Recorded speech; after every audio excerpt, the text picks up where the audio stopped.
I want to start out with a story of something that has just happened. It's from one of my clients. He's a virtual client. He lives in another city. I did get his permission before talking about this, but I want to talk to you about something about his experiences and talk about the resistance he experienced. The person I'm working with, he is the pastor, and that's not his church. That's one I just found online. He is the pastor of he's just left that congregation, but he is was a pastor of a very large congregation in a very large city elsewhere. And basically, he has an interesting story.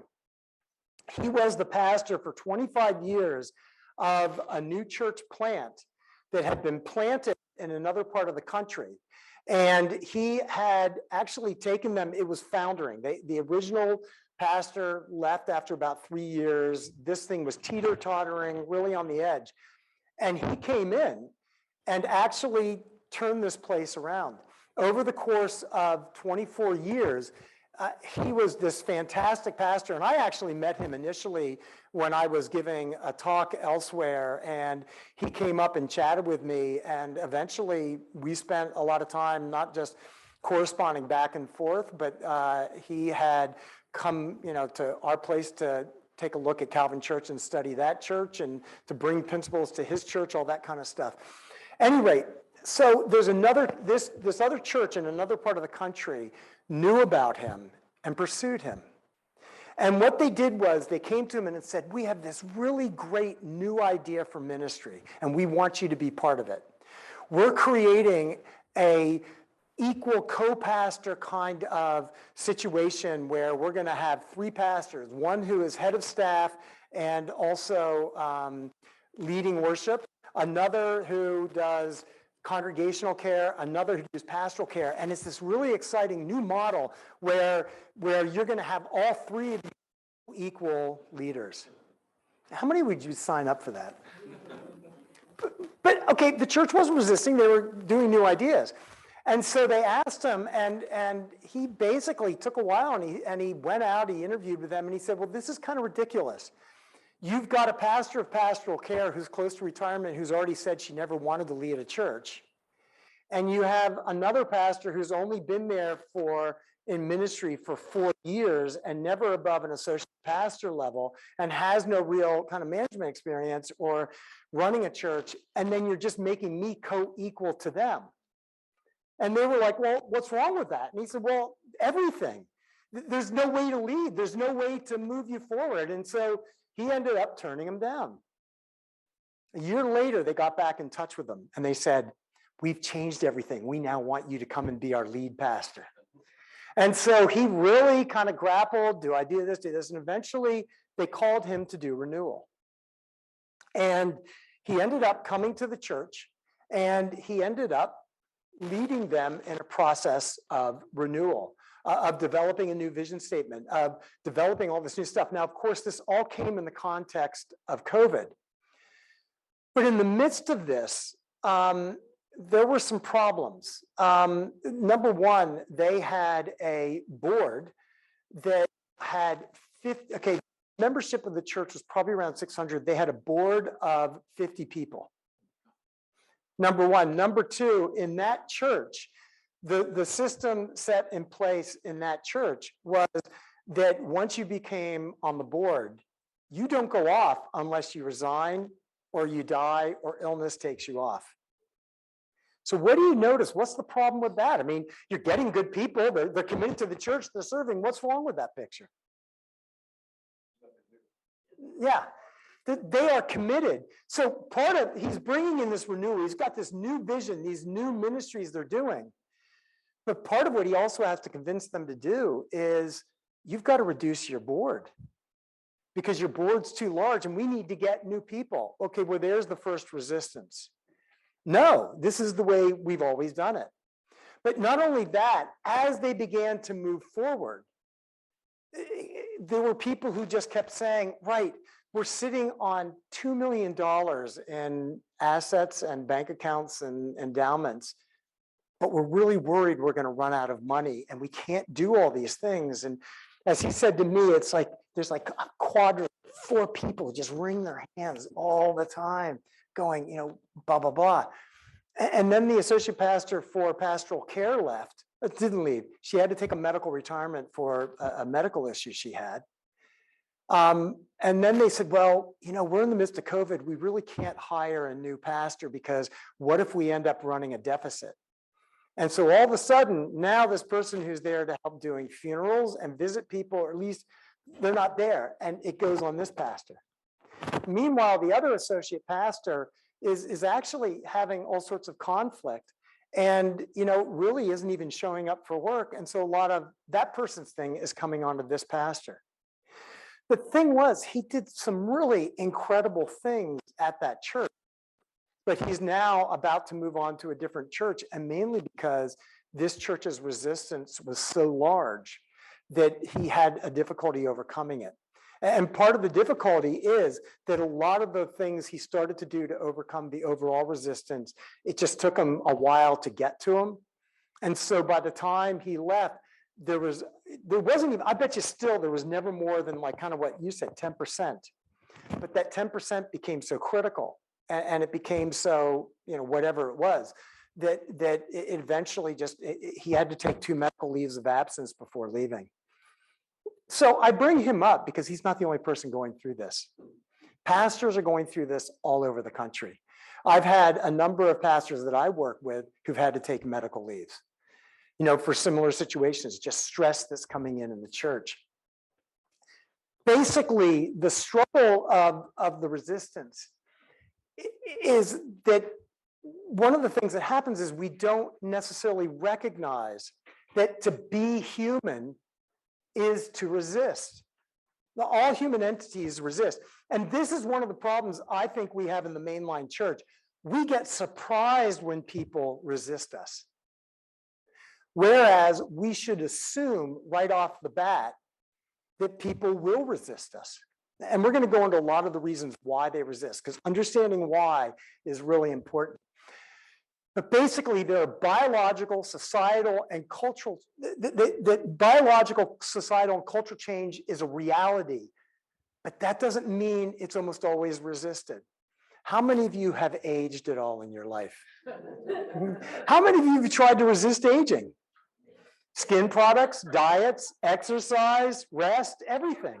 Hair color, yeah. I mean, I just so I would look a little bit older, I dyed my hair silver. I mean, it's just, absolutely. Do you know how hard it is to get people to do that too? They won't do it. And like they say, they'll all go, strips your hair and all that. I want it silver. I mean, it's normally brown, but just make it silver.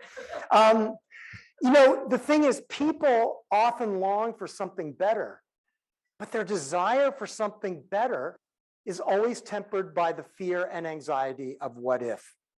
What if is always there, and we don't pay enough attention to it.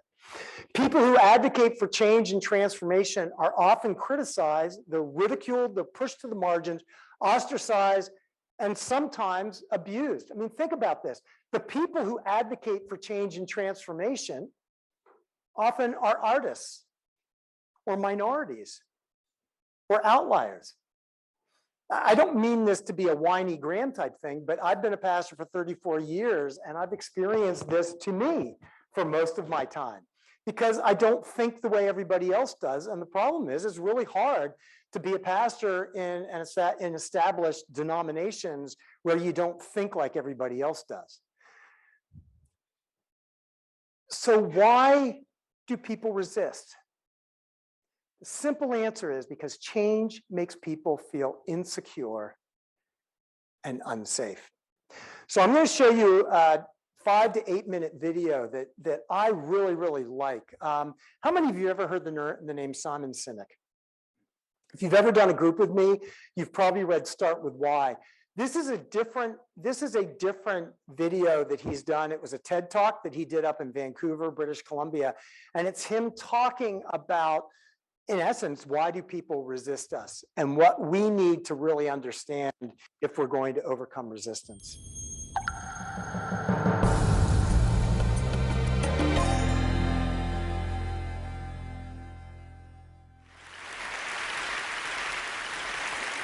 There's a man by the name of Captain William Swenson, who recently was awarded the Congressional Medal of Honor for his actions on September 8th, 2009. On that day, a column of American and Afghan troops were making their way through a part of Afghanistan to help protect a group of government officials, a group of Afghan government officials who'd be meeting with some local village elders. The column came under ambush and was surrounded on 3 sides. And amongst many other things, Captain Swenson was recognized for running into live fire to rescue the wounded and pull out the dead. One of the people he rescued was a sergeant, and he and a comrade were making their way to a medevac helicopter. And what was remarkable about this day is, by sheer coincidence, one of the medevac medics happened to have a GoPro camera on his helmet and captured the whole scene on camera. It shows Captain Swenson and his comrade bringing this wounded soldier who'd received a gunshot to the neck. They put him in the helicopter, and then you see Captain Swenson bend over and give him a kiss before he turns around to rescue more. I saw this, and I thought to myself, where do people like that come from? What is that? That is some deep, deep emotion when you would want to do that. There's a love there. And I want to know, why is it that I don't have people that I work with like that? You know, in the military, they give medals to people who are willing to sacrifice themselves so that others may gain. In business, we give bonuses to people who are willing to sacrifice others so that we may gain. We have that, right? So I asked myself, where do people like this come from? And my initial conclusion was that they're just better people. That's why they're attracted to the military. These better people are attracted to this concept of service. But that's completely wrong. What I learned is that it's the environment. And if you get the environment right, every single one of us has the capacity to do these remarkable things, and more importantly, others have that capacity too. I've had the great honor of getting to meet some of these who we would call heroes, who've put themselves and put their lives at risk to save others. And I asked them, why would you do it? Why did you do it? And they all say the same thing, because they would have done it for me. It's this deep sense of trust and cooperation. So trust and cooperation are really important here. The problem with concepts of trust and cooperation is that they are feelings. They're not instructions. I can't simply say to you, trust me, and you will. I can't simply instruct 2 people to cooperate, and they will. It's not how it works. It's a feeling. So where does that feeling come from? If you go back 50,000 years to the Paleolithic era, to the early days of Homo sapien, what we find is that the world was filled with danger.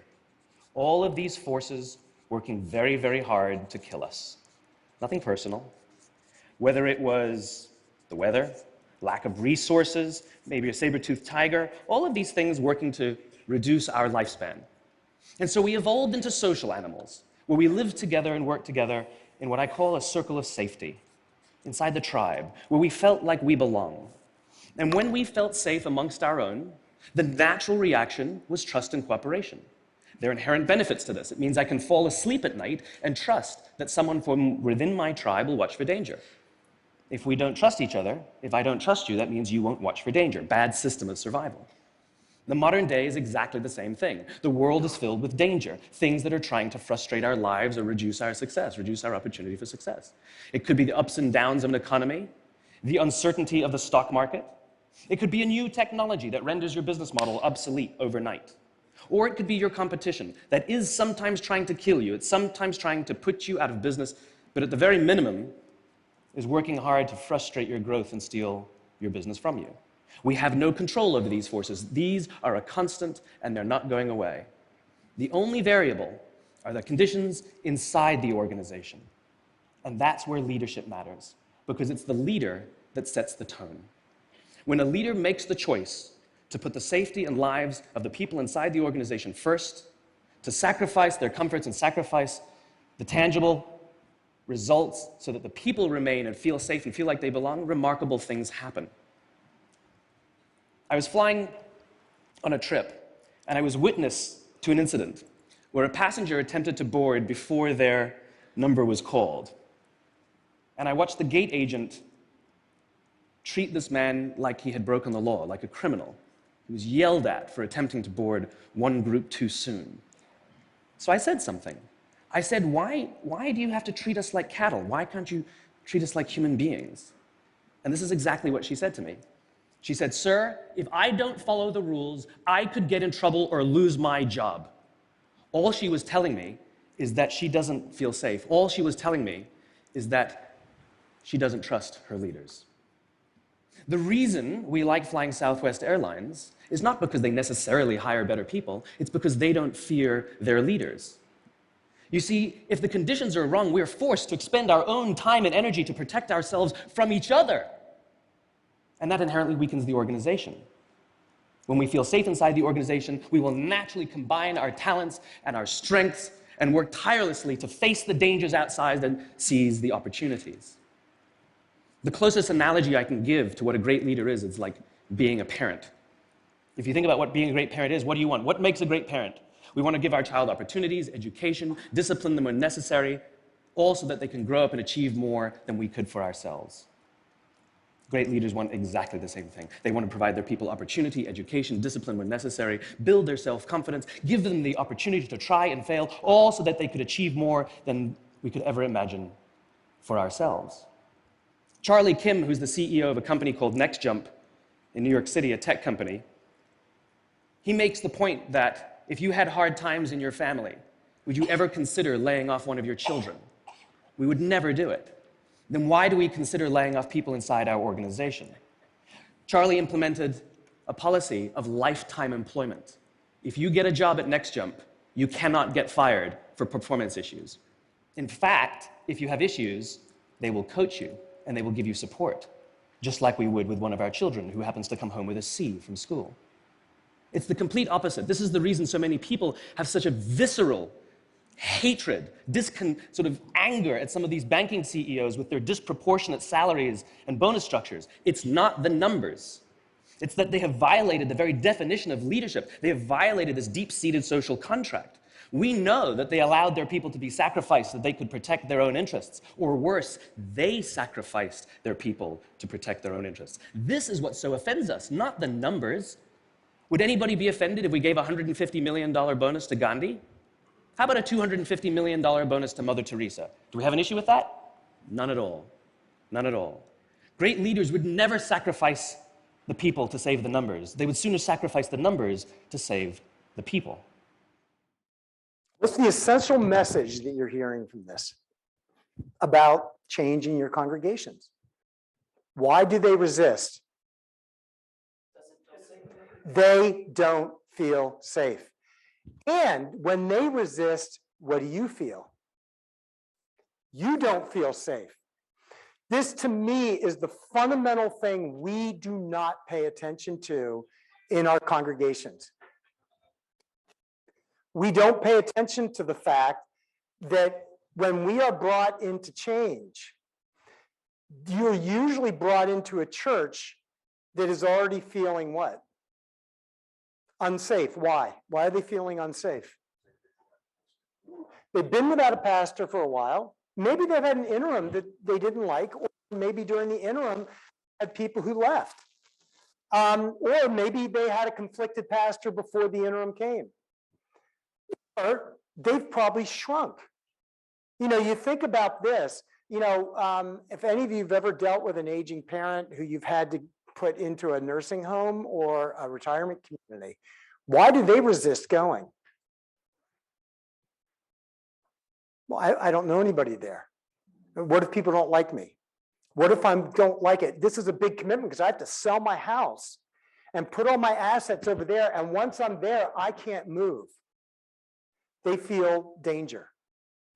This is something we don't pay enough attention to in the church, is that when we come into a church, they're telling us they want to change. But what we're not paying attention to is they feel danger all around. They feel you may be dangerous. What's your new idea? Well, that may be dangerous. What if you get rid of the organ? Well, why would getting rid of the organ and modernizing the music, why would that feel dangerous to somebody? Well, that's probably more logical than the way they actually are reacting. Got to remember, danger and safety, they're emotional things. And we make the mistake in the mainline church of thinking that people are rational and that they act cognitively. Rarely do people do that. Most people react emotionally. But if you're changing the organ to more upgraded music, what's the danger in that? What? Will they be able to hear their favorite hymns? One is, will they be able to hear their favorite hymns? But two, what if we do it? Remember what I said? It's a matter of what if. What if we do it and it doesn't work? You've now gotten rid of something that has sustained me since I was born in the 1700s. And that also now, we're changing it up. But now you're putting something that may not even work. And this has happened in churches. They've decided to go to more contemporary. And what happens? The traditional people complain and they don't get anybody new. Why don't they get anybody new? Because they weren't good at doing contemporary music to begin with. So they're not really, one of the things, there's a significant difference between the non-denominational world and the mainline world in a lot of areas, but here's one of the significant areas. They see their worship services as mission. We see our worship services as ministry. We will give $20,000, $30,000 to an overseas mission. They will take that same $20,000, $30,000 and put it towards their worship service because they see this is our mission is to reach out to people, help them experience God, and through that change their lives. And the rest of it evolves around it. We see worship as just something we do. So one of the reasons why our contemporary worship doesn't do very well is because we actually don't usually resource it very well because we sort of feel like, well, we can't really put money towards this. How do we do it on the cheap? Sorry. My second year at Calvin Church, we embarked on a capital campaign, but in the discussions upward, one of the things that, I didn't really want to do a capital campaign. The reason we did it was because we started getting new members and I had a lot of people saying, well, can we redo the carpeting in the sanctuary? Can we change the lighting? Can we redo this room? Can we do it? And I just was like, I'm going to have to be raising money all over the place. So we decided to try to do everything in one shot. But there was one woman when we were discussing it and most of the board was on board with it. But there was one who said, and at that time, I actually was a young pastor. I was 36 or 38 or something like that. And one member said, they did this in my parents' church and they had a pastor just like Graham and he got them doing it. He left in their second year and that was 10 years ago and they're still in debt. What do you say to something like that? I basically said, I will not leave until every penny is paid off. But, that basically screwed up my plans because I figured I'd be at Calvin Church for 3 years and then move on. Here's the thing, resistance, and if you forget everything else today, just everything else today, remember this first line. Resistance happens when people don't feel safe. Approach the resistance you're experiencing, whatever it is. It could be the financial, I'm not willing to give. Ask yourself, what do they feel is dangerous right now? Well, what if we give them more money and they don't put it to where we want it? Or what if we give more money and it doesn't work? Or what if we merge two churches and we don't like each other and everything falls to crap? Or whatever the other resistances we've talked about, what if we do this and it doesn't work? Start changing your perspective. It is when I said about doing individual therapy, group therapy, family and marital therapy, the one thing the therapist knows right off the bat is this person coming to me does not feel safe. It's one of the reasons why in counseling, you do about an hour and a half intake session where really all you're doing is listening to that person or listening to those people and finding out what's going on. You're not just getting information. You're establishing a relationship and you're saying, I'm listening to you. And what happens in therapy is usually in the first 3 or 4 sessions, which is why people go, I didn't really like therapy because the person just listened, it was nice to be heard, but they didn't really give me any insight. And one of the reasons why is because therapists know if I jump too quickly into insights, You're going to become resistant, maybe defensive, and then we won't go. So what happens is you don't really start getting the deeper insights until session 5, 6, 7, 8, 9, 10, 11, 12. And so start with resistance happens when people don't feel safe. Trust doesn't come about simply because we want it to. It is earned. 50 years ago, pastors used to automatically be trusted, not in Western Pennsylvania, but the rest of the country. Western Pennsylvania is, by the way, don't trust anybody, especially if you're an outsider. Because in this area, if you were here in the 70s and 80s, you know, they had a big corporate culture that just moved. It's one of the reasons why, if you ever watch Steeler games and Penguin games, you ever notice how many Pittsburgh fans there are wherever you watch? It's because those are all the kids and grandkids of the people who left in the 70s and 80s, but who were basically told by their parents, we cheer for Pittsburgh teams. We do not cheer for LA teams. We do not cheer for Charlotte teams. You can do that secondarily, but you are a Steeler or a Penguin. I don't know if anybody's a Pirate fan anymore, but anyway, good leaders help others feel safe in the face of sense danger. A good leader will pay attention and will say, I want to make you feel safe. What else? Any other thoughts just about this? Scott, go ahead. Gospel doesn't exactly always say that. Say that again? The gospel doesn't exactly always say that. No, it doesn't. But Jesus made people feel safe. He didn't make the Pharisees and Sadducees feel safe. But what did he do that made others feel safe? Cared for them. Cared for them, put a hand on them, healed them, fed them, loved them. Everything he did. Now, where he didn't do very well was he yelled at the people who didn't like his new ideas, and they didn't feel safe. And that's a huge part of him getting crucified. What other thoughts that hit you with this? We think, yeah. I would say we all understand, you know, how about trusting God? You know, it's so hard to be in a church when people say, what is this? What is that? What is it? We can't do that. Oh my gosh. I'm like, well, where is God in all this? We're supposed to trust God. Actually, I would say trusting God is even harder than trusting a pastor. Now, I got to get you out of the world of shoulds. Maybe they should trust God more, but they don't. And a large part of it is, in most of the mainline church, our theologies, I often talk about the difference between explicit theology and implicit theology. Explicit theology is the theology we tell everybody we believe in. Implicit theology is the theology that gets acted out in the way we deal with things. We often talk about God as though God is up there, as though Jesus is in the past or Jesus is in the future. We do talk about the Holy Spirit, but maybe we talk about the Holy Spirit in terms of helping us to understand Scripture. But we don't necessarily teach that God is right here with you, that God is caring for you. But even more people don't necessarily experience that because they don't open themselves up to that possibility. I mean, I find this whenever I talk to people about healing prayer. And in my life, I've done a lot of healing prayer, had a lot of people experience healings. You know, it's not me, it's something that I've always done. And they've experienced healings. But whenever I tell pastors or others I do healing prayer, you know, and I talk to them about doing it, what's their response? What do you think their response back to me is about them doing healing prayer? Afraid. What?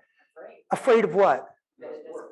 What if I pray for healing and it doesn't work? Danger, danger, danger, danger. That's the resistance. And we get resistance from pastors. Easily 1/4 to 1/3 of every gospel is about Jesus healing. Easily less than 1% of our modern ministry is about healing. We've given it over to doctors, we've given it over to therapists, we've given it over to others, but that's a resistance. People have a hard time trusting in God, and that's an added layer onto this. And we have to pay attention to it.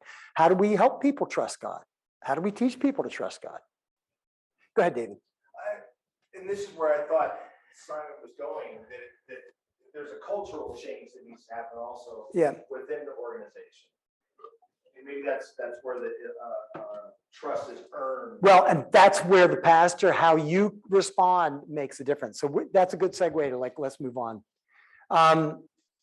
So 3 things I'm going to focus on today, and if we don't finish it up, I will start next week with a little bit.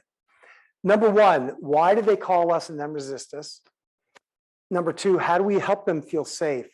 And number 3, actual techniques for nurturing cohesion, collaboration, and creativity. Basically, what I want you to do between now and when we take a break, I'm going to focus on really understanding the nature of resistance. And this is a part where I'm not going to show you yet how do you overcome it, but I really want you to deeply appreciate the kinds of resistance. And there are basically 3 different kinds of resistance that we experience. And resistance to our neighbor, our tribal nature, our biological nature, and our relational nature. All resistance comes from these 3 sources. And the problem is we don't pay enough attention to human nature, to all 3 of these kinds of natures. So let me explain, and I'm going to start first by talking about our tribal nature. This is something, and one of the things, again, I'm going to just remind you, a large part of what I try to do whenever I do workshops is I really do try to bring in understandings that come from fields outside of our typical, we've got seminaries and all sorts of people who can talk about the theology and the history and the biblical understanding. What I want to do is to open us up to other fields. And this is one of the things that and we'll explain why this is true in a second. But by and large, Gillian Tett says that in any field, we tend to move into our silos and we don't talk to people outside of our silos. So for example, let's just make a simple one. How much at a very basic church level, we've got different folks here, more Presbyterians than others, but how much do you see, other than in ministeriums or maybe at the bishop executive presbyter level, how much integration do you see between Lutherans, Presbyterians, Methodists, Episcopalians? We don't. Maybe we'll have a Thanksgiving service where it's a pain in the butt to try to figure out how to be both Episcopalian and Presbyterian or Lutheran and Methodist or whatever, but for the most part, we don't. And it's because we all tend to have tribal resistance. What I think, here's the reality. We are all tribal in nature. We are deeply tribal in nature. It is so much a part of how we are built biologically and physiologically and mentally and psychologically that we're not even aware of the level to which we are tribal.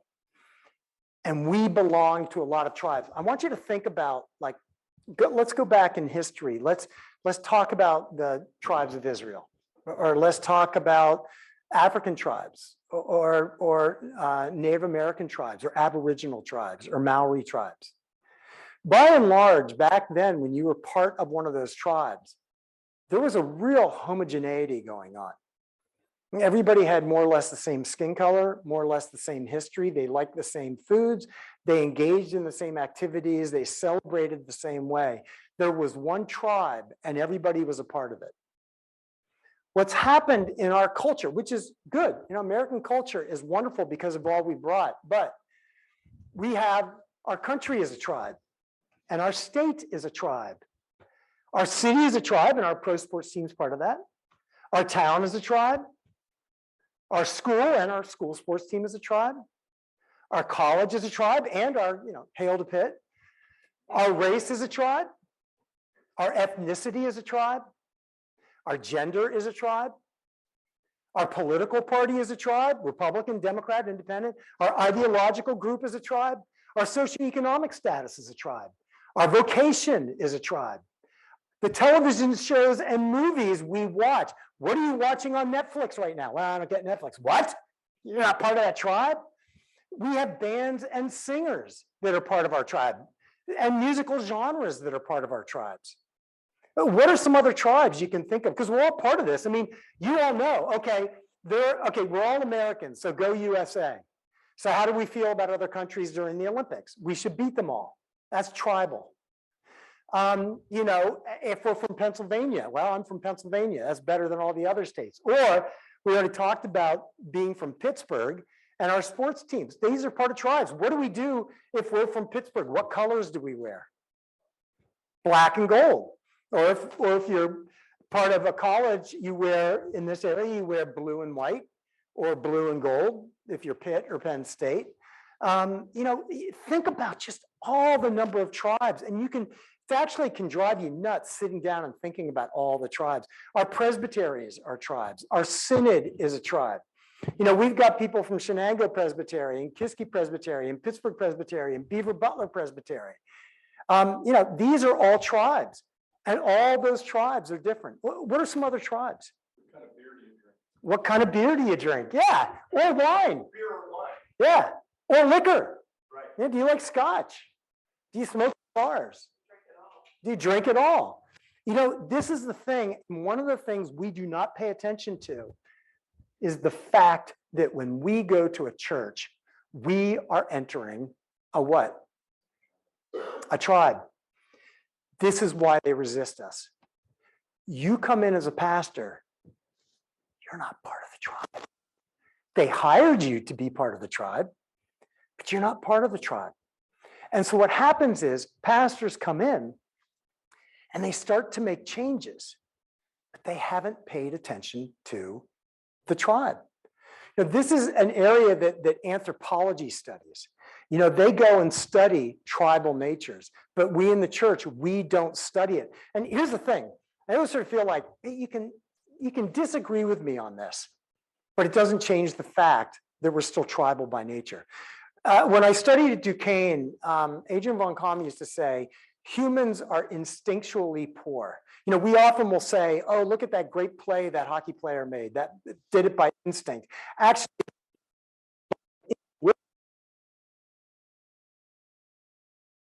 hours of practice.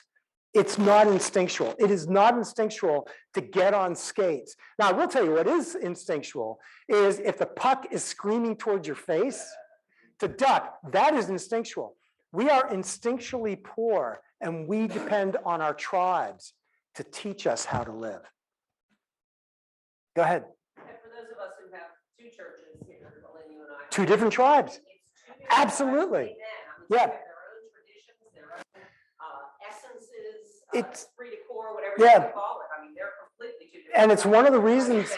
Play nice with these Yeah. And Emily, it's one of the reasons that, and often nobody kind of takes up this suggestion, but I often say, don't try to merge two churches. Bring them together to create a whole new church. Create a new tribe. Churches that merge, by and large, the stronger the two tribes takes their money, takes a few of their members, and shrinks down to the size over the next 5 years to where they were originally. But now they have more money that supports their tribe.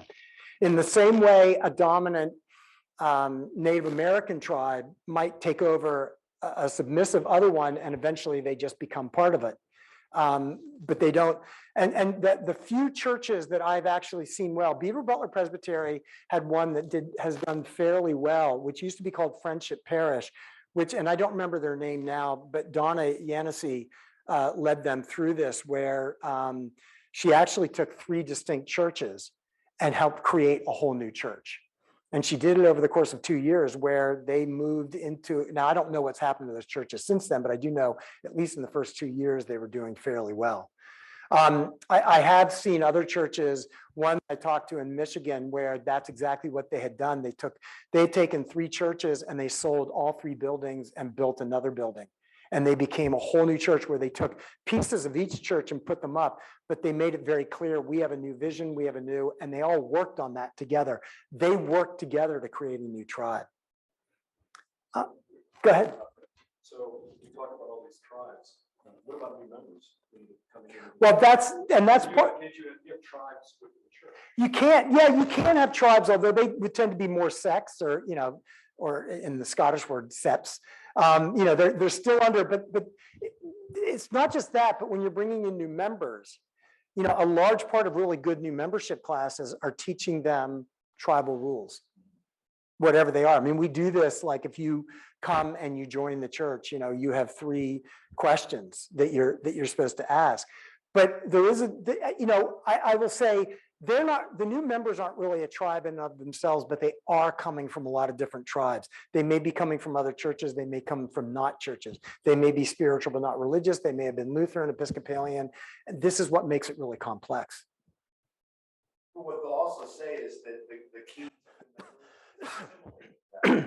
engaging that Yeah. in the tribe. Yeah, I know when I was there, we always had 5 classes. And that was something, and you know, people say, well, I've been Presbyterian before. And we said, but you haven't been part of Calvin before. Oh, right, how much of a difference? There's a lot. And we would tell people, if you don't want to do the new member classes, you know, don't join. You can still be part of the church. You can still be active. So we had several people. We had one guy, it took him 20 years to join. You know, and anyway, I want to talk a little bit more. Some of the stuff I'm about to talk to, it comes from Joshua Green's book, Moral Tribes, Emotion, Reason, and the Gap Between Us and Them. And it's kind of a weird book. I started listening to it on audio and realized the guy who read it talked like this. And it makes it really difficult to pay attention. You all sort of experience that if you don't have a good voice reading. But he talks about the fact that there are basically 4 areas that tribes really nurture us. One is they have rules of cooperation. Any tribe, one of the foundational things they do is they teach us how do we cooperate. So for example, in a church, how there are rules of cooperation in the tribal church. What are some of the rules of cooperation? Sunday morning, you come in and you worship. That's a rule of cooperation. What else? Well, there's a really dominant rule of cooperation that all of us use. Book of Order, or the Book of Discipline, or what do they call it in the Lutheran Church? It's not the Confessions. It's, yeah, the Board of Concord, or just Robert's Rules of Order. You know, it's one of the reasons why, for me, you know, one of the things I did at Calvin Church is we changed a lot of how we do things in terms of praying before we vote, taking time before we vote, changing the structure. And I was naive enough early on to think, hey, this could actually catch fire in the church and people could become more focused on discerning in churches and denominations. But I was wrong. And do you know why I was wrong? The tribe is stronger than Graham. I was able to shape it at Calvin Church. I've been able to do it here at Samaritan. But the problem is that when you try to make it somewhere bigger, the tribe already has rules of cooperation and doing things differently, not following Robert's Rules of Order, changing the Book of Order or stripping it down. You know, why is it? So for example, in the Lutheran Church, Presbyterian Church, why can't you keep an interim long-term? If you have a really good interim, why can't that interim stay longer? If people are coming because of the interim, why can't the interim just become the permanent pastor? Someone screwed up. No, not really. They're there to make changes. Well, yeah, see, you gotta think tribally. No, because the tribe says you can't do it. It's the rules of cooperation. You have to pay attention to the tribes. We have rules. You must abide by them. You know, because we've had experiences where interims stay on and it's not good. You know, and so we have rules. The problem is what happens when the rules of cooperation break down and they no longer work. I'm not talking about interims, but anything else. This is the problem we're having. Okay, so why did they resist us? Why do we resist change in the Presbyterian Church USA or in the Evangelical Lutheran Church or any other? Why do we resist change? Well, we've had experiences in the past and we put these rules in to prevent those bad experiences. And so now we can't change them because if we do, what if we have those bad experiences again? For example, how long did it take to get Calvin to be a discerning church instead of a Robert's Rules church? Well, that was pretty simple because we changed, which I'll talk about later or next week, we created a task force that looked at changing it. So we were able to change the structure. It still took us about 4 years because I realized one of the tribal problems we have in the church is the process of calling elders or board members. What do we normally look for? Somebody who's home when you call. What? Somebody who's home. Someone who's home when you call them. You know, and what happened was we developed a more spiritual way of doing our work, but we were still getting people who were part of the old tribal way of doing things. And so what happened was about my third year, second or third year, because of the experience I had, I said, oh my God, we're trying to be more discerning, but we keep on people who we're not even sure they believe God exists. We certainly are bringing on people on board our board who trust God. And so I changed the way we did our training to train the what do you call it? To train the elders. To actually, let's get elders who will pay attention to what God's calling us to do. Also, what happens in tribes is tribes offer protection. Tribes protect us. They sometimes have militaries, if you're a country, or they have people who will, you know, if you're at a Steelers game and somebody's cheering on the Bengals, you'll have a few people who will tell those people to get them out of our stadium, you know, whatever. But tribes protect us. And so when you get the tribe going after you as a pastor, it's because the tribe has circled and said, you're the danger, we must protect the tribe. They will protect the tribe, even if it means killing the tribe. Why would they do that? Because they're emotional, they're not rational. We diminish. One thing also therapists understand, everybody who comes into the office is primarily emotional, not rational. We make the mistake of thinking people are rational. They're not. People have periods of rational lucidity, but for the most part, right now, everything you're taking in from me, you're not just filtering it from a rational. I mean, there are things I've already said that you disagree. Well, you disagree because emotionally, you're not sure you agree with me. You have a feeling. I'm not sure I agree with that. That's a feeling. It's not rationality because you haven't had time to think this through. It's an emotion. We don't pay enough attention to how emotions are part of how people are. But tribes are very self-protective. You know, also, tribes give us a sense of morality. They tell us what our morality is. You know, one of the reasons why, you know, I'll make it simple. You don't understand how Russians can support Putin is because, look, it's really clear he's an immoral man.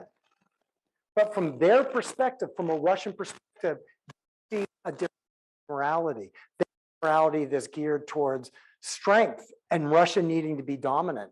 And so they will follow a dictator of that tribe if it accomplishes the ability to make them feel safe, cooperate, give them a sense of protection. And so they don't want to hear what's going on really in Ukraine. You know, tribes give us a sense of morality. Tribes also give us a sense of identity. I am a Pittsburgh Steelers fan. I will be watching the Penguins tonight. Do you know why? Because I'm a Penguins fan. You know, I am Presbyterian. I am a Pittsburgher. I don't know what else, there's a million other things. I am an American. I am Papa.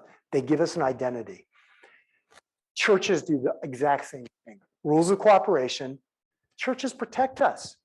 You know, why do we not want to change?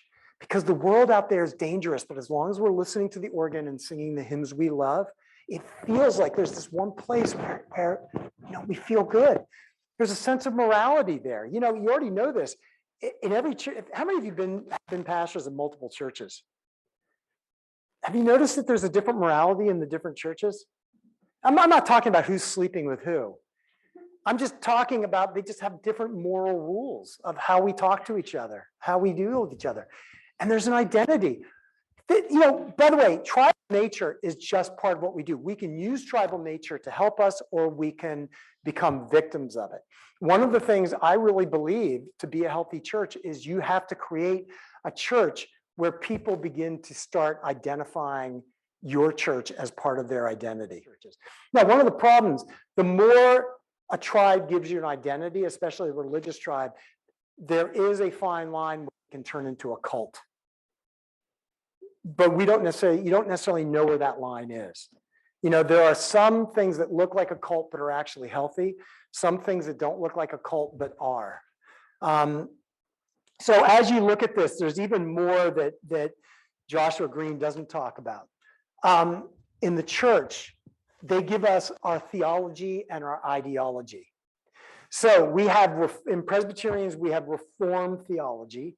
Lutherans have Lutheran theology, but they also give us our ideology. What has happened over the past 10 years in all of our church denominations? We've split. Why? Sex. Well, it's not just over sex, but it's over different ideologies. So we shared a theology, but increasingly we had different ideologies, and the church tribes began to split around the ideologies. Not necessarily around the theologies, but around the ideologies. That's also what tribes do. And tribes also, they give us a sense of purpose and meaning. When we are involved in some kind of tribe, we feel like our life has direction, like our life has purpose, our life has meaning. Thoughts or questions or comments about this? Ideas? We're going to take a break in about 3 minutes. So, when we're called to a church, we are called to serve a tribe. They have a shared history and mythology of success, failure, joys, pains. They share traditions, customs, practices, ways of relating. They share an identity. They share a belief system about what God wants and what they are to do. They share moral values on what's important, what's not, and what's worth dying over, and that includes killing the church over. And they share idealisms and ideologies.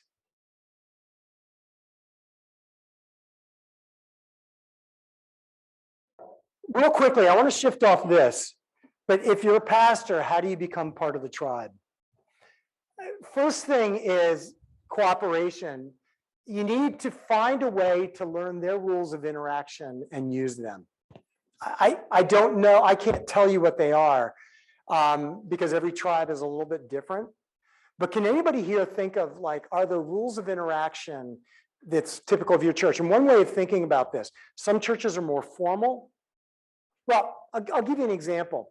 I knew a pastor who went into a church, and one of the things about that church was during worship, they had a, lets everybody stand up and greet each other, and they 10 minutes.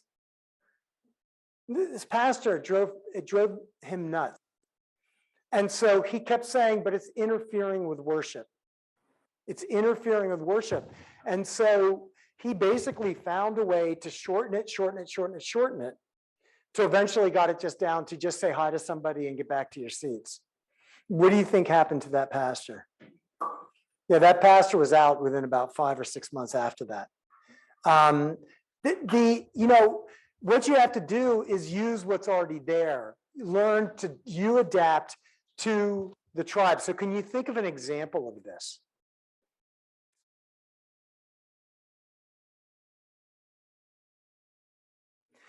Other ways of thinking.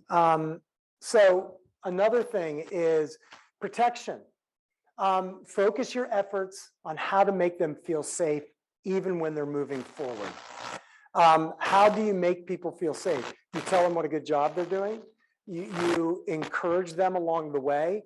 You write newsletter articles about how what they're doing is not what other churches are doing and how brave they are and how courageous they are for what they're doing. You don't know why this is doing this. Sorry about that.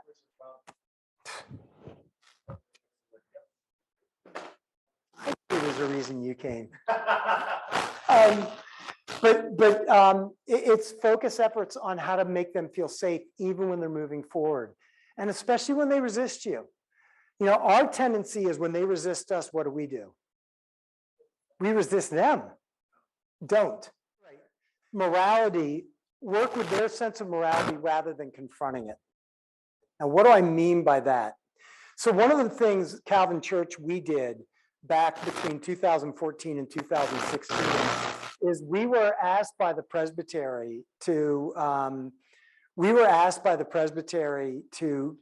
actually to see if we would take on as a mission another church in our presbytery, Trinity Presbyterian Church, that had gone from about 200 members over 4 years down to about 30. They had gotten what a lot of churches do is get a nice young pastor and his wife and kids, and they can reach younger people. And first thing he did the first week is he pulled a Presbyterian cross off the wall and said, "We're not following this." Yeah, so that was kind of weird. At any rate, so we came in much more conservative church than Calvin Church was. Much more conservative church. And one of the things that I said to our team, Connie Frierson and Tammy Weems, was whatever we're articulating, we need to articulate it in a more conservative way. Why did I do that? Basically, I wanted to work with where they were rather than where I am. A lot of times as pastors, we'll come in and say, well, I want to be prophetic and I want to move them in the right direction. And so we will be prophetic and basically talk about all these things that we're talking about, et cetera. And then we get kind of surprised when they are tribal against us. But that's also just part of it. I apologize. I don't know what to do about that. Another is tap into their already existing identity. Don't try to fix their identity. This actually happens sometimes when you get interim pastors where they come in and try to fix the church. And what they're doing is they're messing with its identity. Work with their identity, adapt yourself to it, and then over time, you can transform them into a broader identity. But if you're trying to change who they are, if they're a community church that gets together and they're very good with each other, and you want to turn them into a social justice church where they're doing mission everywhere, what's going to happen? We can criticize them. You all need to become more missional. You all need to be going out there and doing mission. What are they going to do? They're going to leave. And they're going to leave precisely because we are trying to change their identity. Work with their identity of who they are, then help them to become more missional.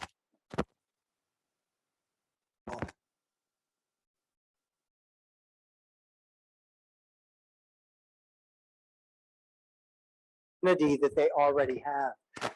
Next thing is articulate your ideas and beliefs in their language, which I've already kind of talked about with the theology. And then finally, emphasize the meaning and purpose in life. That if you want to move them forward, talk to them about how to move them forward. Give them a sense of meaning and purpose and all of that. You know what? I'm going to, I'm not sure what to do. This is the problem with technology. Once you start using it, it like always decides to mess with you because it's a trial. So I want to move on and talk about biological resistance. And I'm going to go much faster in this. Some of you have actually been in workshops where I've talked about this before, but this builds into the tribal nature. One of the things that we don't really pay attention to is when we're tribal and we have threats. I think what happened was we actually turned it off for the recording. And so I turned it back on for the recording. So is it where you want to be? Yes, I think so. Okay. If not, they'll just learn to live with discipline. Diane can see this presentation this weekend. That's right. Yeah, she's traveling away. So okay. So the tribal nature we have, our resistance is deepened by our biology and our survival instinct. Again, this is something we don't pay enough attention to. People resist us in our leadership vision because they feel threatened by our ideas and actions, because they may lead to failure and feeling them to feel even more unsafe. We are wired for self-defense against threats, both biological and conceptual. If nothing else, the past 2 years have taught us about biological responses to viruses.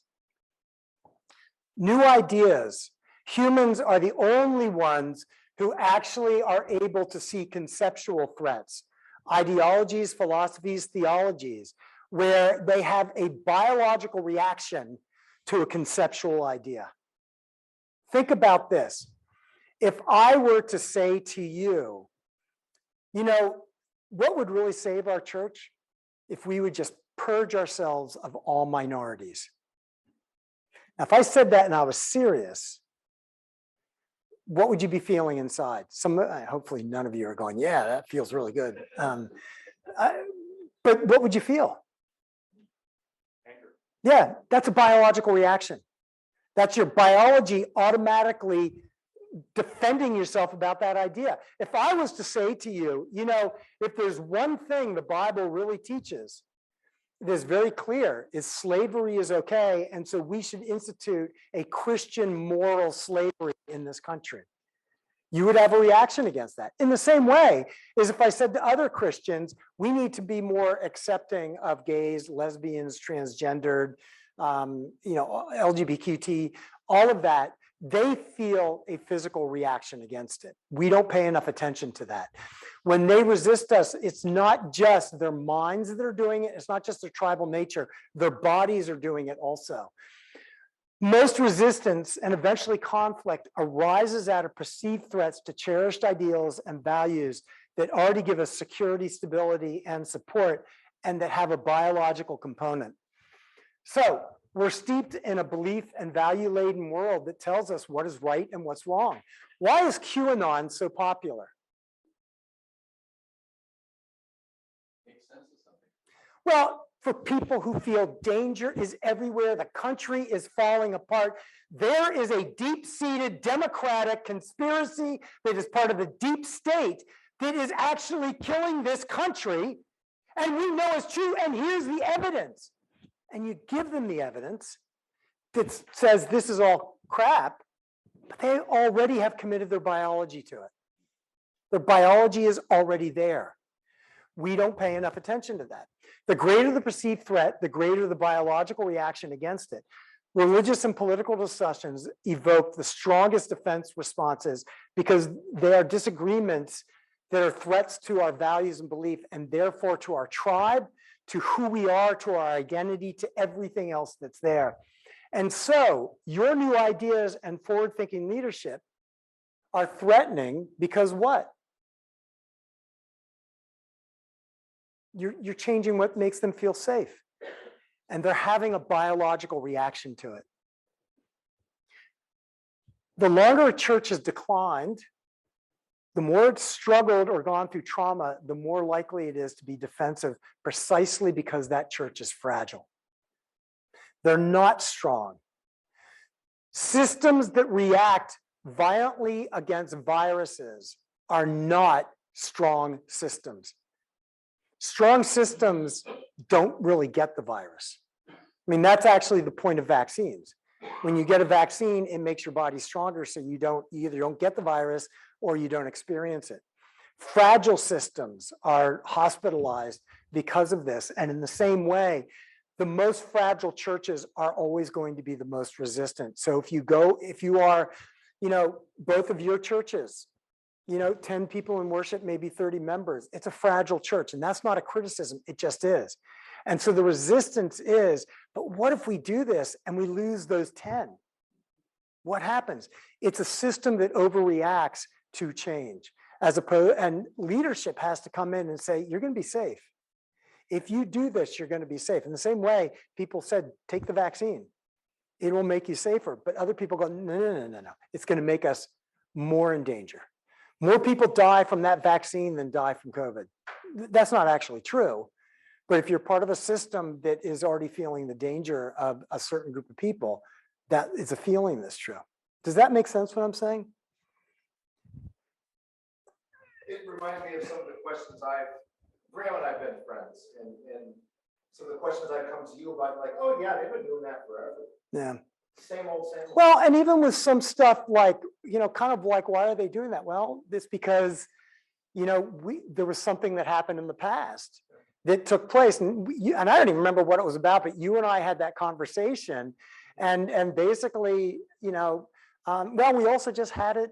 Yeah, this past week there was a email going back and forth about something that happened, and your response was fantastic to it. But it's because you kind of understood, okay, this is what's going on. But we had situations in the past, which is one of the reasons I, by the way, did that with my successor. My predecessor was there for 18 years. And I had lunch with him once a month, just kind of like, what did you see? What were you done? Carl Bachman, who's the executive director here for 2 years until COVID, I got together with him once a month for lunch or coffee so I could pick his brain, so I could understand where are the defense systems, where are the, what's going on. And it really, it's just paying attention to it. Brittle self-concept means they have a diminished sense of who they are. They often revel in who they used to be, but not in who they are. Or what they have a diminished sense of why they are doing whatever it is they're doing. And so they fight over what and how they should do and how they should be doing it. And again, remember, this stuff is now not just tribal, it's biological. And that's the thing that I think is really important to pay attention to, is when it becomes part of their biology, the natural response is just not to cooperate. Past experiences shape the future. Churches that have had past struggles, immune systems use past illnesses to adapt and prevent future illness. Churches use past struggles to adapt and prevent future struggles. If you've had a bad experience with a pastor in the past, you are more likely to treat the pastor who's coming as a potential threat rather than a savior. And if they've had multiple bad pastors in the past, then there's already an immune system against you. Painful experiences in church create a church-wide immune system against future threats, including to your leadership. How many of you have gone into a church where they had a wonderful, you don't put up or down, just fold your hands. How many of you have come into a church where they just had a history of wonderful experiences before you came? So a few of you. So for the most part, even though there's some resistance, you probably have had it easier. How many of you have gone into a church where there is a history of past conflicts? You've done both. And the church where there's not, you notice you come in and it's much easier to adapt. With the churches that aren't, part of the problem is we go in there being told, you need to be the prophet in their midst who leads them forward. And then when you're running out into the desert, you're going, well, why do they treat me this way? Well, that's what they do with prophets. But the key, you've had it both sides, Colleen, and you kind of recognize if you're in a church that has a brittle self-concept, you need to spend more time on that. More time. And in Western Pennsylvania, the whole area has had a brittle self-concept. Defensive reactions, including doing nothing, that have worked in the past to get rid of threats, pastors, new ideas, they end up be applied again, even if they are self-defeating, much like an autoimmune disease. So just as our minds and our bodies avoid or diminish pain at all costs, churches try to diminish pain at all costs. Much of church conflict starts as a way of trying to avoid pain, whatever the pain is, the new idea, the possibility of failure, whatever it is. But in the end, they often make the pain worse. When a pastor is under siege, now this is something that I think is really important, because I think this happens to a lot of pastors. You come in, you try to change them, the tribe reacts against them. They have a biological response against you. And there's that certain point where you realize you have to leave, and nobody on the board stands up for you. Why is that? I've worked with several pastors who are still in deep pain over the fact that when I left, even my supporters wouldn't stand up and support me. That's it. And they're more worried about everything falling apart after you leave. Because if I support you and you leave, I'm going to be the target. This is my self-defensive reaction. And often I'll tell pastors when you're moving on, and I'm working with a pastor on this now, let it go. Basically, you were praised more than you were criticized, but you're focusing on the criticism. You did good work there, but they weren't ready for it. Learn from this, move on to the next place, and just learn from it and be better in the next place. But the key is you're probably not going to get supported because even the people who love you still see you as a virus threat, and they've got to be there after you leave.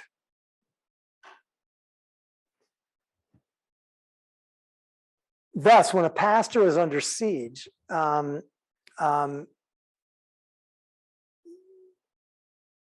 fear the congregation's pain worse than they fear whatever. And by the way, we pastors do the same thing. When they've hurt us, how do we react to them? We become more distant. Maybe we do a searing sermon that tells them how they really need to be. And then we're surprised when nobody says, hey, that was the best sermon you've ever given. What we do is we have a biological reaction to them too. And we get hurt and we get in pain. And our bodies begin to protect us, and they begin to have immune systems against them.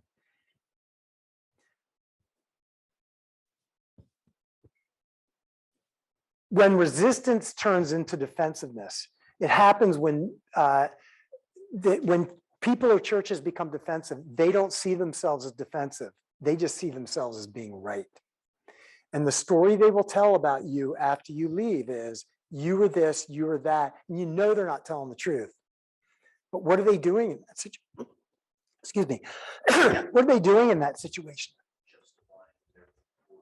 It's not just justifying. Defending the tribe. They are having a biological, the virus is gone. We now got to push down the fevers. We've got to find a way to make that virus evil, and not make it our fault, because if we make it our fault, then that means we have to change. What we do is we make it that person's fault. We've gotten over the virus. And so now we're here. And now what we're going to do is make sure we never get a virus again.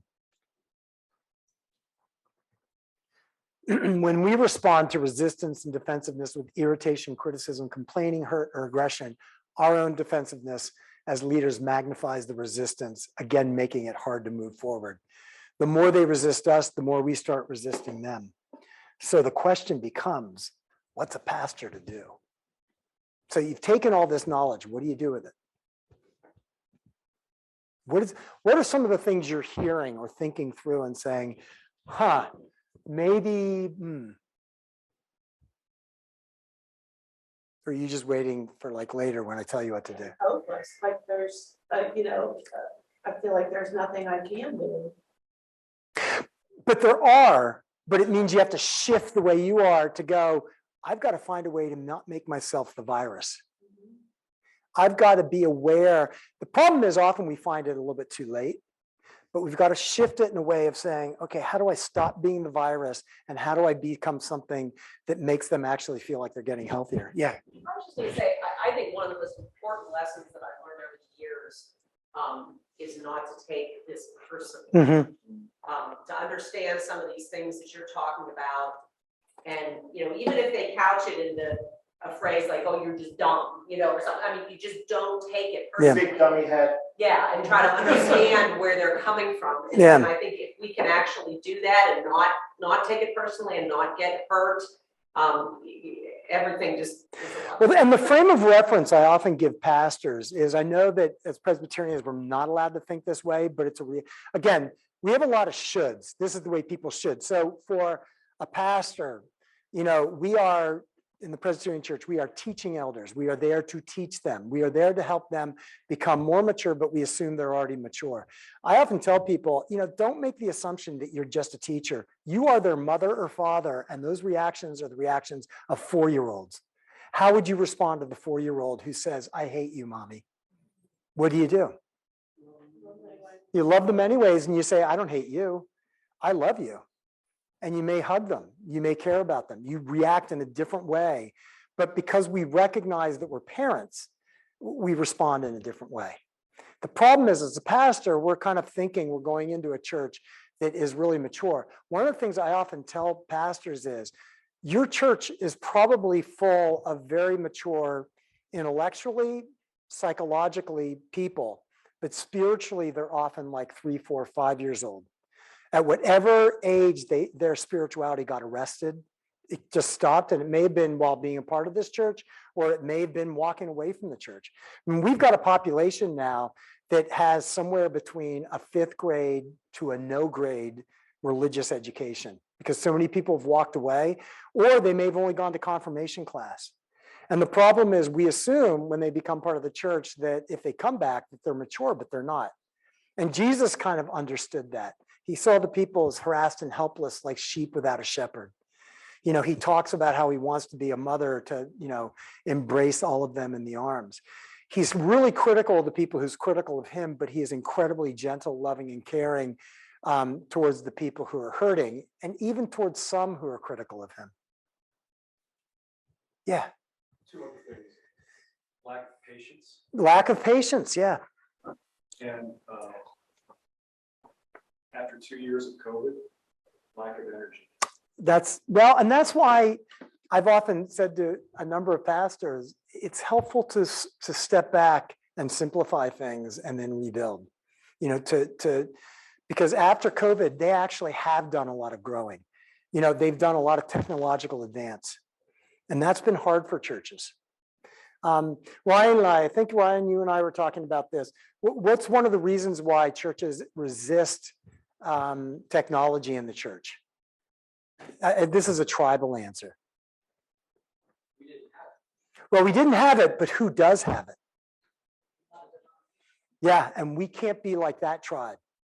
Are you going to project hymns? Because that's what the evangelicals, that's not part of our tribe. Part of the struggle is, how do we adapt in a way that allows us to bring this stuff in?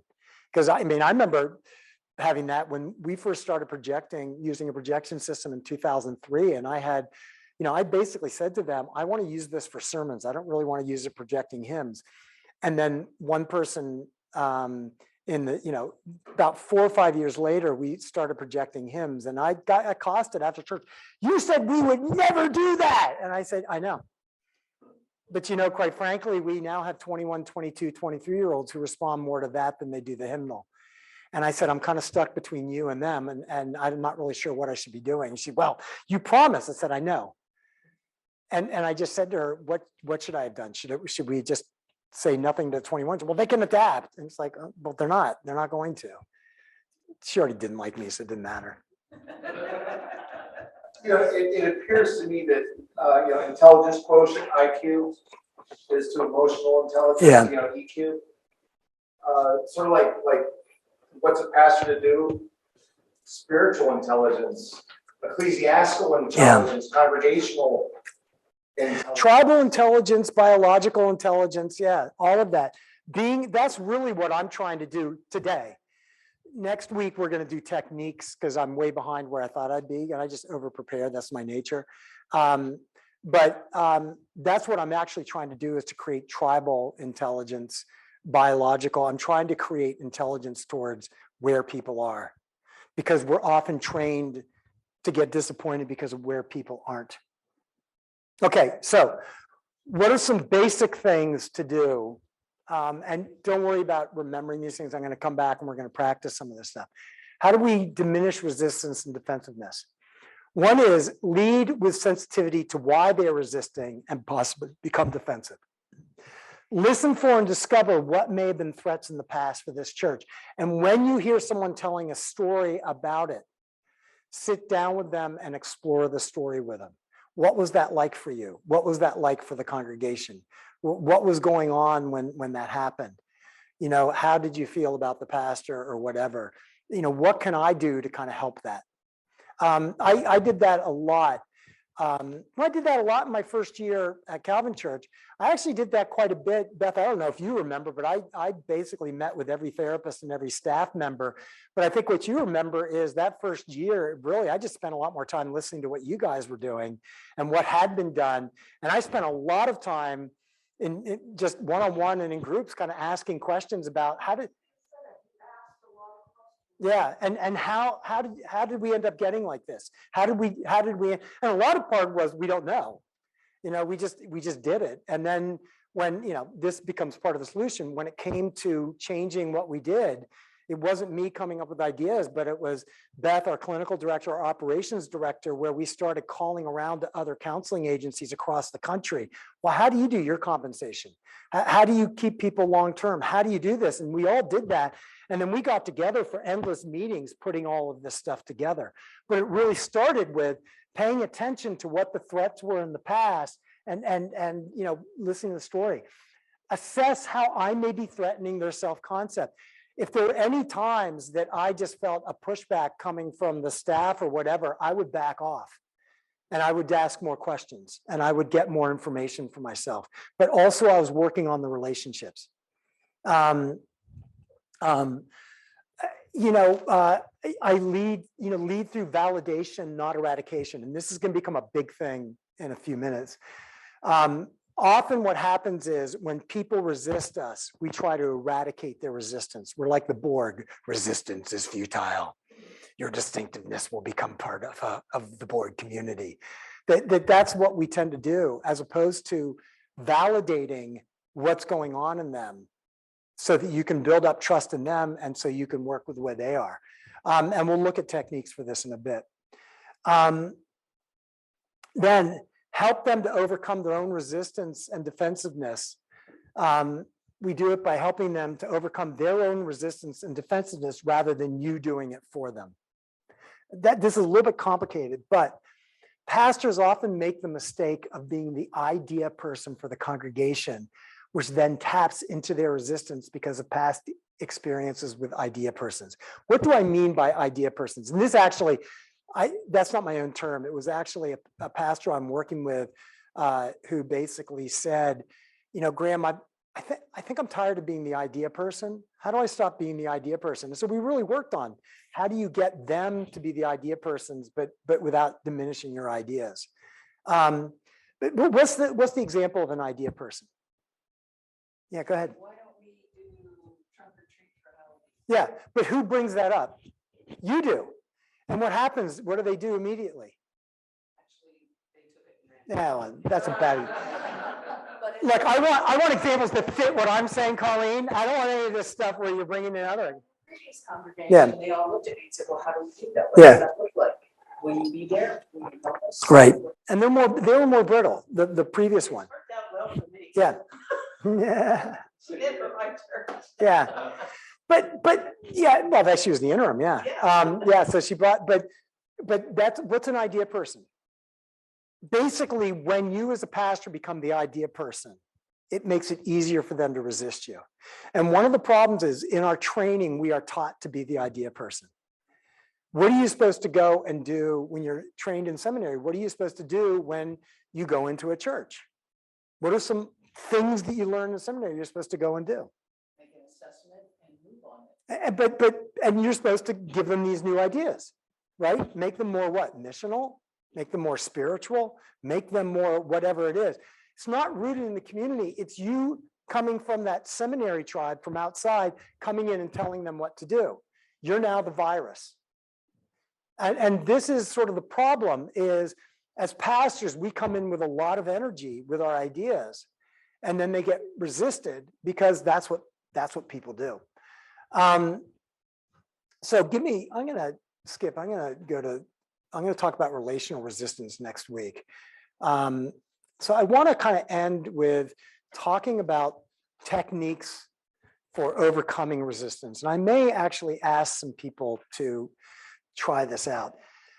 Focus. So I want to give you the most fundamental, the most fundamental method of dealing with resistance in meetings, because that's often where resistance happens in a church is in a meeting, right? You come up with an idea, you're debating it or whatever, and you get resistance there. Often the way we deal with things creates the problems. And so what I want you to do, there's a technique, and I'm only going to talk about this today, and we're going to move into other things next week, is what I call VSOC. Okay, so I need,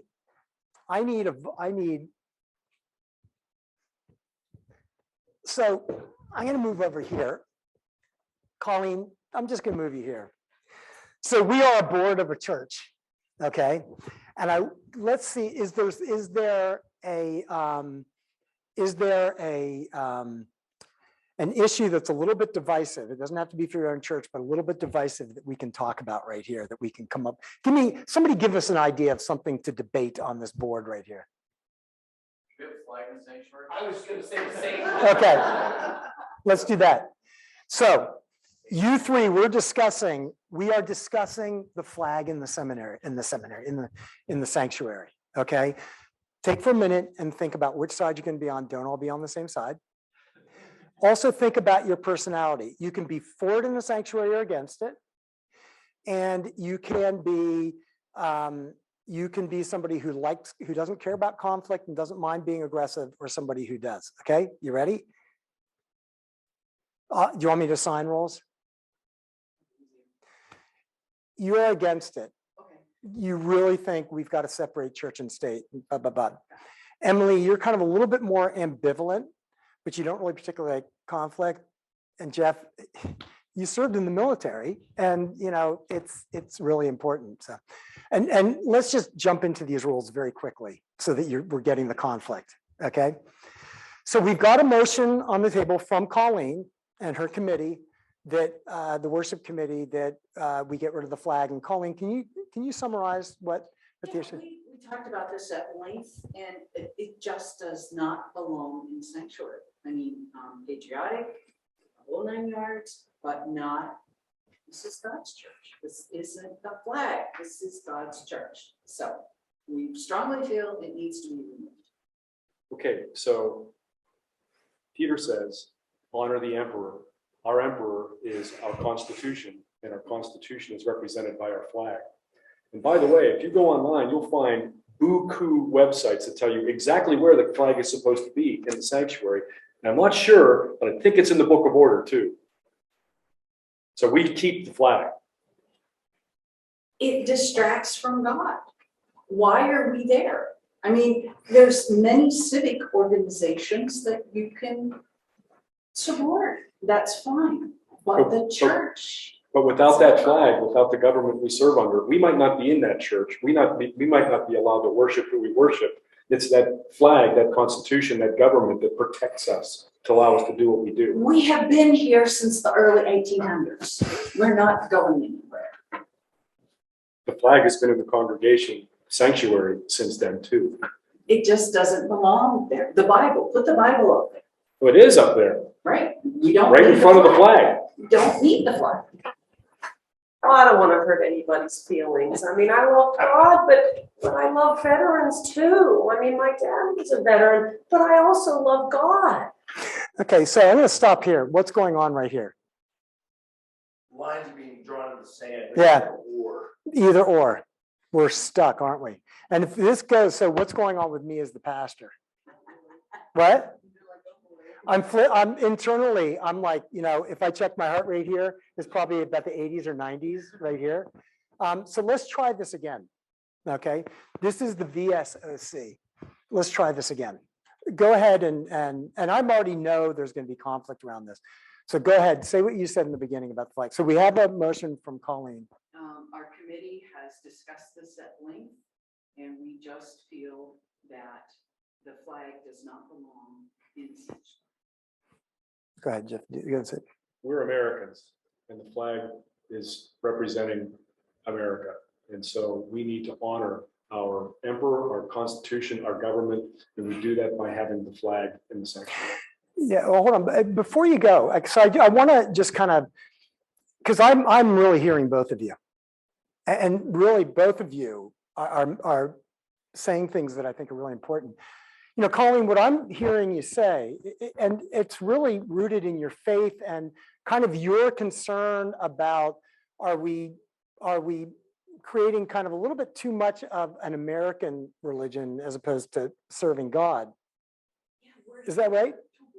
Okay, so what I'm hearing you say is that really your focus isn't really the flag, it's you want to do something that gets us really focused on God.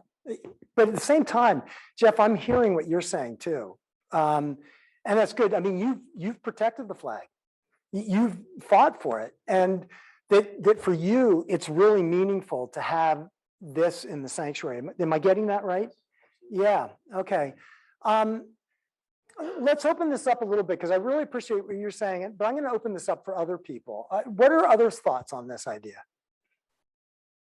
I just love both. I mean, I love God, and God is really important, but boy, I mean, we have to thank every veteran. I mean, when we see them in the supermarket, we have to go up and thank them, and both of them are just really important. And what I'm hearing, this is really important because you're really sensitive to both of these. And you're actually, what I'm hearing in you, Emily, is I'm hearing the validity of both, right? And it's kind of like, we're a little bit stuck because we do want to emphasize the worship of God, but we don't want to just deny, we just don't want to deny, the fact that we're in the culture. Is there a way of finding a way to bring these two things together? Instead of looking at it as, let's get rid of it, let's keep it. Are there other thoughts about this?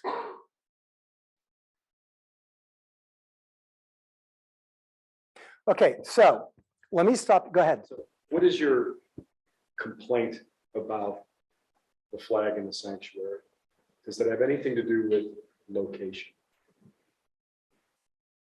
It makes me feel uncomfortable when it is up there beside the cross. And so what you're kind of worrying about is that Worshiping the flag. okay. Is that something you're kind of hearing, Jeff? Yeah, I mean, I hear her. Yeah. I hear that complaint. Yeah. From her. I don't agree with that. I know. That's a bit of thought. But I think it's important. It's important. Yeah. And so I'm going to open this up there, but where do we go with this? Okay. So let's start with how this started out in the beginning. Did this start out in the beginning the way it often happens in boards, where people get polarized? What did I do the second time? Because you notice the second time, neither one really got angry. And they both Jeff actually stopped me so that he could re-articulate what Colleen was trying to say. And then you kind of softened because you sort of gained her perspective, but I could see you bringing in her perspective into your brain, right? What was going on the second time? Validated.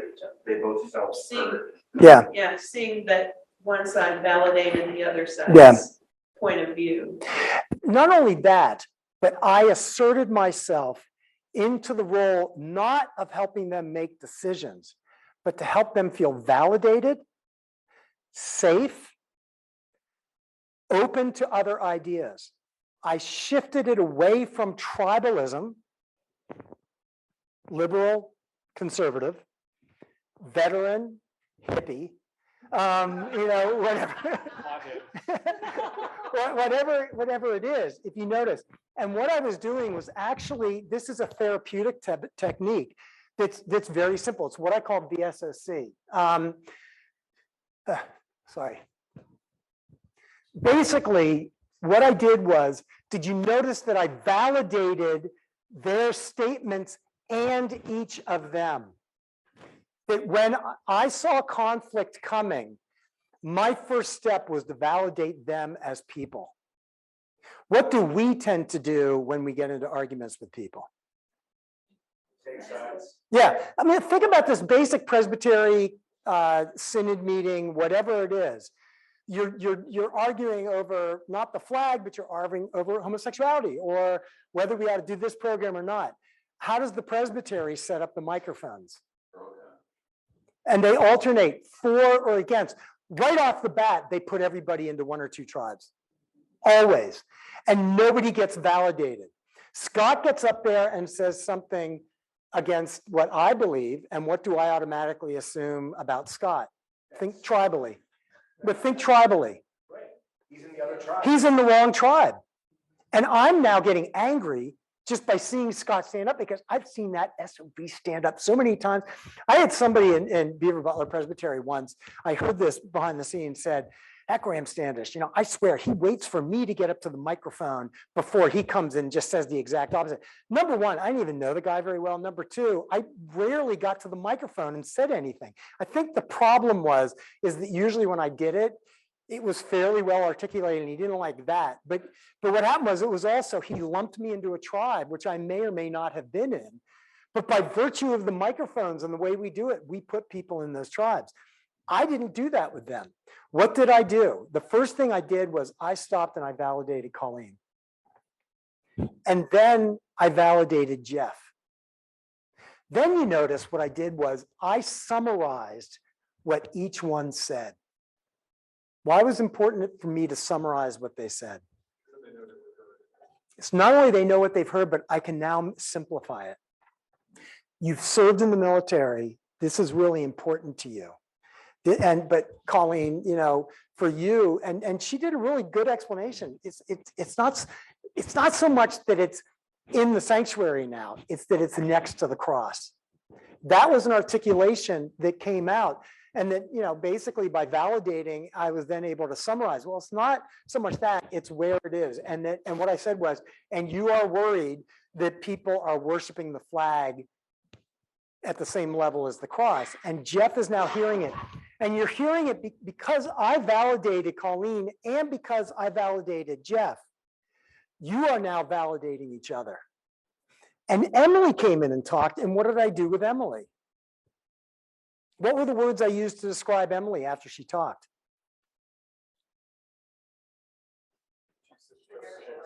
Well, it's not, but I said something specific about her. Oh God, you guys, yes, I said she was sensitive. Nobody knows about her, so she was sensitive. We play charades. Yeah. But basically, I said, I can tell how sensitive you are. And I said it as a strength because you're hearing both of these. And then you went, yeah, you know, I really, you know, I love the flag. We should, you know, honor veterans. But at the same time, you know, I really get her point.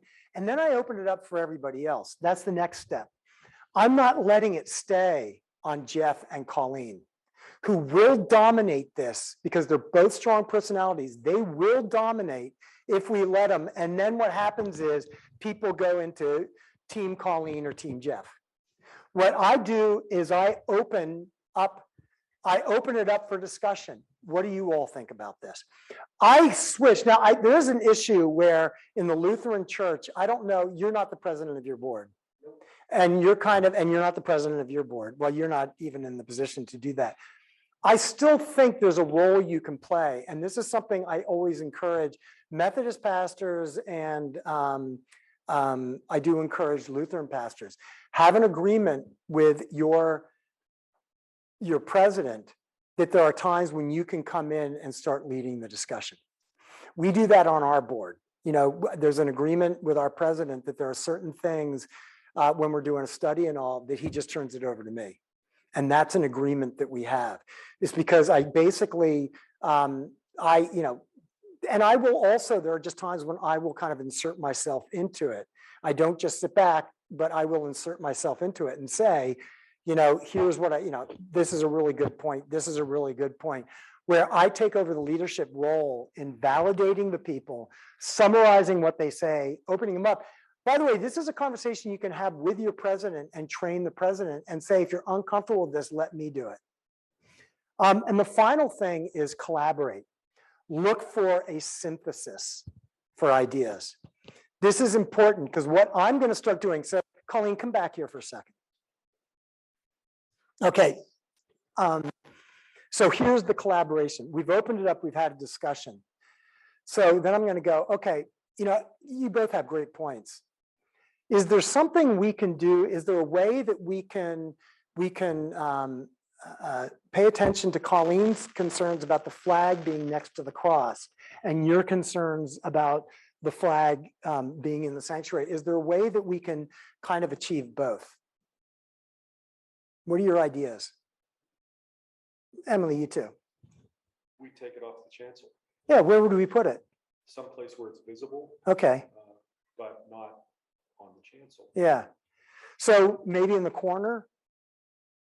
If it's a prominent, visible place. Okay. Yes. Colleen, what are your thoughts about that? I'm okay with that. And honestly, I'm okay if, you know, on the 4th of July, we want to seeing. She's beautiful. She's now taking this to the next step of collaboration. But I mean, you're kind of between. What do you think about that idea? I think that's a great idea. Off of the chancel or maybe even in the back of the sanctuary to be brought up. What if we put it by the door going out? Yeah, to the door going out, maybe then bring it forward as you suggested on the 4th of July, things like that. And I love. Or even better, love I have another idea. What if on the 4th of July, we leave it where it is? But Jeff comes in dressed normally, and in the beginning of the service, he takes his shirt off, and he's got the flag tattooed across his chest. You buff? See that? Yeah. I think we should appoint a committee. There you go. There you go. Well, but with this, yeah, but with this one, we don't have to because you all have collaborated to the point, and it's a simple enough thing to do. But you notice what I did was I validated each person. And what's really important is I slowed down the process to do this. I took time to validate you first. And now I knew as soon as I hear that, and I know it's going to be conflict. My first step is towards that VSOC. Is I'm going to validate you and I'm going to summarize before it even gets out there on the table. And then as soon as whoever the next person is, I'm going to validate and summarize, validate and summarize. Then I'm going to open up. If we get stronger opinions, I'm going to slow it down and validate and summarize. And then I'm going to move us towards collaboration. Does that make sense? So think about this in terms of everything we've talked about so far. Tribalism, biology, go ahead. I just have one question. So like the collaboration, the collaborative ideas, should they always come from the body? Yes. Or do you say this is how? I'm part of the body, so I will throw my ideas in. What if we put it next to the door? I came up with that idea because we had that very same argument at Calvin Church.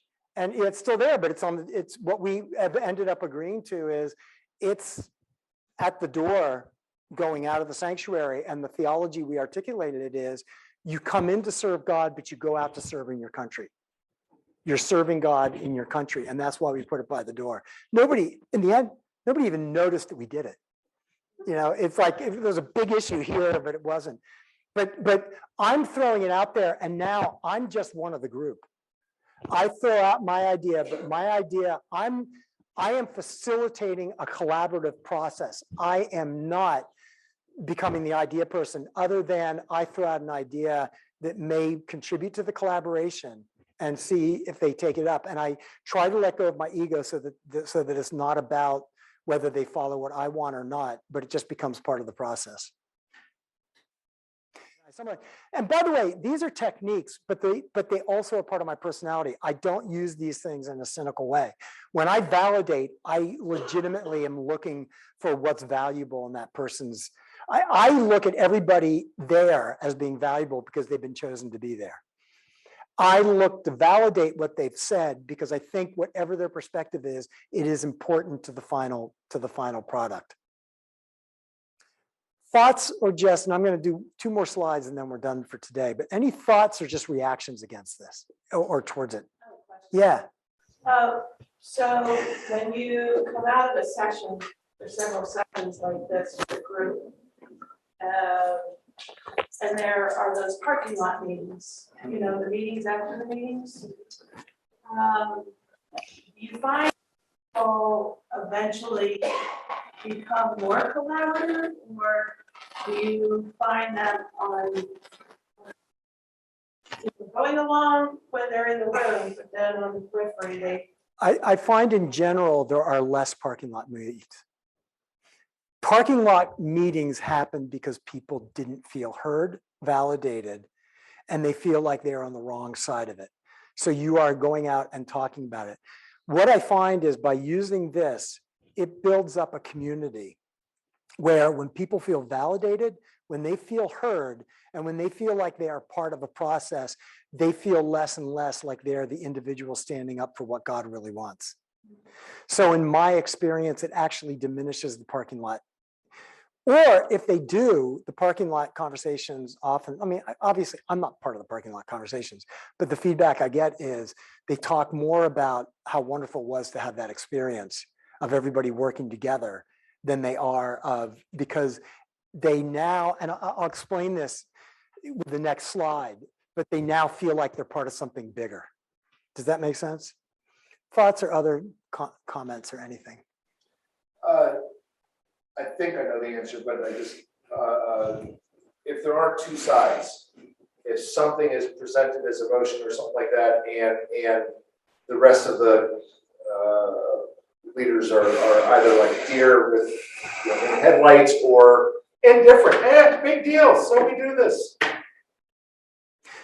Longer, we take more time. I always postpone for more prayer, and I slow the process down where we're not ready. We don't have a collaboration yet. So what I'm doing is I'm pushing the collaboration. The main tribal value I am pushing is collaboration. It's why when Beth and I, when we talked about, one of the big things I look for coming on the board at Samaritan is we want people of different perspective, but we want people who we don't have to train to be collaborative.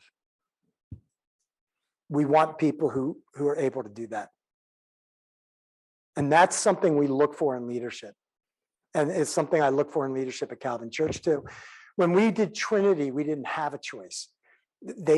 A church of 30 people and you only have 6 elders.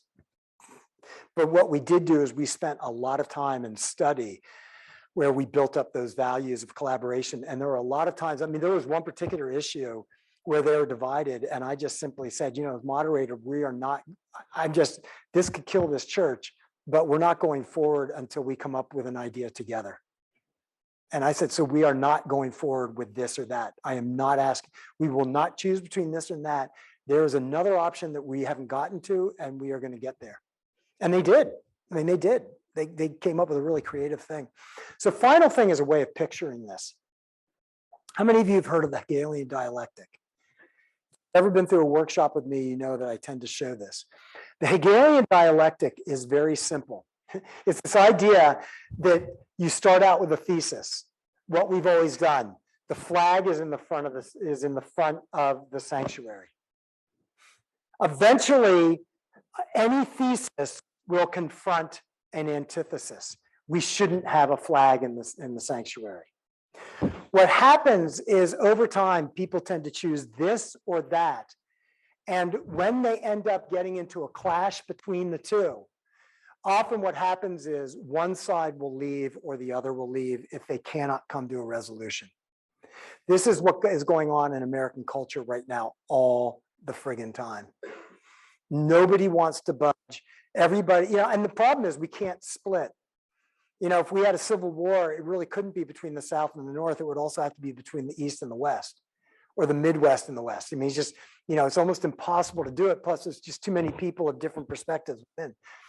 What Hegel said was, in any kind of clash of ideas, eventually what will happen is if you stay in the discussion long enough, you will eventually get a synthesis of ideas. And I don't know why that word synthesis didn't show up, but it's supposed to, baby. A synthesis is a collaborative idea. What was the synthesis that came up right there? Put the flag in a different space. And the funny thing is, Colleen's even willing to give up her demand that the flag get out of there to now, and we can bring it up on Memorial Day and 4th of July. And we can put Santa's cap on it at Christmas. I want to see Jeff do Yeah, well, and Jeff says, I can do Superman. Instead of doing that, I will do that. And I will. The problem is that often the way things are moderated is it pushes people to this or that. And Robert's Rules of Order does this. This is tribal rules. It's one of the problems. Robert's rules always chooses one over the other. It typically doesn't move people towards collaboration. I believe good leadership leads people to collaboration, and the collaboration leads to a synthesis. And by the way, eventually that synthesis becomes the new antithesis. We'll face a new antithesis, and there will be a clash, and there will be a new synthesis. That's just, that's how kind of these things work. I think that so kind of the question, Emily, I think you asked is kind of what am I doing here, et cetera. My role is to craft that synthesis. That's everything I'm focusing on here. It is validating, summarizing, opening it up, getting it out into the middle of the table where people are now becoming creative, where we're now collaborating and creating a synthesis. The synthesis is all of these ideas that we talked about. And that this is, the struggle is, as the idea person, often we get caught up in choosing this or that, as opposed to how do we bring people. I'm going to talk about how to create task forces and things where you're really doing this next week, where you're bringing in a lot of people together and you're nurturing the collaboration. But if nothing else today, I want you to remember three things. We are tribal by nature. That's not a criticism. That's not a fault. It's just human nature. Pay attention to it. Be an anthropologist. Be a cultural anthropologist. Number two, when people start resisting, it's not because they're bad people. It's because their biology is taken over, and the stronger they resist, the stronger their biological reaction is. Number three, you make them feel safe. This is what Simon Sinek said in the beginning. Your job is to help them to feel safe so that they can collaborate and create a synthesis that moves them forward. Any other last thoughts or ideas? Yeah. I mean, I was kind of asking because I think, at least in the Presbyterian church, there's always debate over what is the role of the moderator. Right. That's kind of what I was asking. Yep. Is the role of the moderator to always keep our ideas out of it? No. Just to create this synthesis with other Yeah. people's ideas, or do we also throw our That's sense in there? that kind of moderator position. That's an idealistic idea. That's a crappy idea. Well, and what will the two churches ever do if you're not leading? Yeah. They'll never come together, right? Well, and let me add, this is why I'm going to talk about the task forces. Do you want to share with the rest of the class? I will share. I think you're wrong. That she's leading in a particular way. Just because she's not offering her opinion and moderating, seeking to be synthesis, is not a lack of. But so, and then, yeah, this is where I'm going to bring in the group therapy idea. A group therapist does that same kind of moderation, or a family therapist does the same kind of moderation. But the group therapist or family therapist includes ideas. Does say, what I'm hearing is this. Are you struggling with that? The moderator does, what if instead of this, what if you tried this?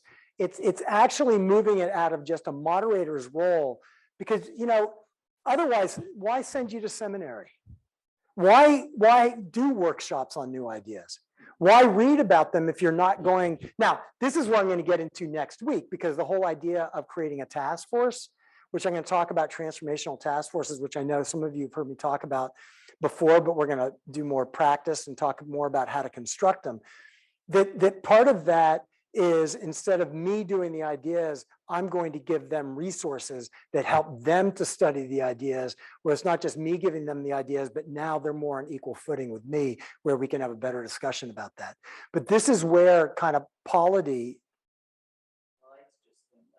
I guess they're on a timer. Time is up. But let's get into this next week. Thank you all for being here. Hopefully you'll be here next week. As I said, I've got a little bit more that I want to talk about, because I want to talk about relationships.